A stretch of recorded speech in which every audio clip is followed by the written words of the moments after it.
Senate Bill 5288 will cut state community correction supervision for 12,000 dangerous criminals, including murderers, rapists, kidnappers, and sex offenders.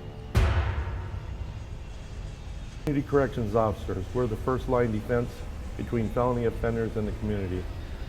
Community corrections officers provide protection for the community from these felony offenders that we supervise. Under current legislation proposed under ESSB 5288, some of that supervision will be taken away and certain felon offenders would be released from supervision and now no longer be supervised in the community. One of the results of domestic violence crimes can be a domestic violence homicide. One of the risk factors of domestic violence is a homicide which involves the victim, family members, children. We can reduce domestic violence homicides when we actively supervise domestic violence offenders. The math is real simple here. Less supervision, higher crime. More supervision, less crime. More safety for the public in general. From my perspective, this bill balances the budget on the backs of public safety of the citizens of the state. One of the things that the public doesn't know about because it's not covered in the media is all the offenders that we have arrested, hundreds of offenders that we have taken as they were into their reoffense cycle. For example, there was a level 3 sex offender that a couple years ago that I was supervising that on a polygraph disclosed that he had been having some fantasies about a young girl in the community, and I was able to interview him afterwards and able to bring out more of what those fantasies were. And what I was able to determine was that he was in reoffense cycle. He was following a girl on the bus.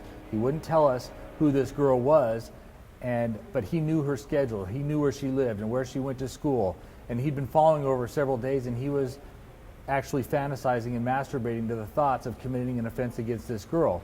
We were able to arrest him on several violations and take him out of the community for the longest period we could, which I believe was about 6 months. I think that with this bill and us not being able to supervise, there are a lot of people who have incredibly poor boundaries and barriers and insights. They're more likely to continue to prey upon the public, both with physical assaults or property crimes.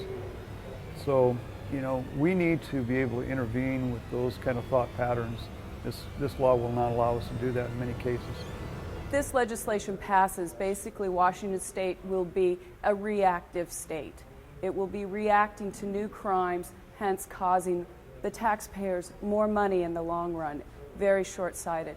If we leave supervision alone at this point in time, we are being proactive with community custody and supervising offenders. We are providing programs for them so that they can build lawful lives and live in our communities without committing more crimes. Sex offenses against minors often get reduced down to misdemeanors because they make such poor witnesses. And those people will not be supervised under the Department of Corrections. What the family wants is they want a sense of safety when the perpetrator is released. They also want to be assured that he will continue with treatment. But the Department of Corrections will not be there to make sure that those things happen.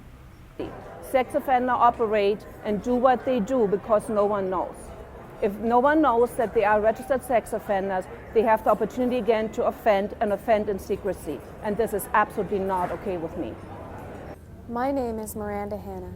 A convicted sex offender has been charged in connection with the death of my child. That offender would not be supervised under a bill now in the legislature, Senate Bill 5288. Our children deserve more. We need legislation that increases the safety of communities so this does not happen again. I am asking our legislators to vote no on Senate Bill 5288. If sex offenders are not going to remain in prison, they must remain on supervision. I am asking you, our legislators, to increase supervision for offenders released in our communities. I don't want what happened to my daughter to happen to anyone else. I ask the public to call 1-800-562-6000 and urge legislators to vote no on Senate Bill 5288. Supervision does work. National research supports reduced prison sentences and increased supervision. The great state of Washington will become a state of laws without consequences if this legislation passes.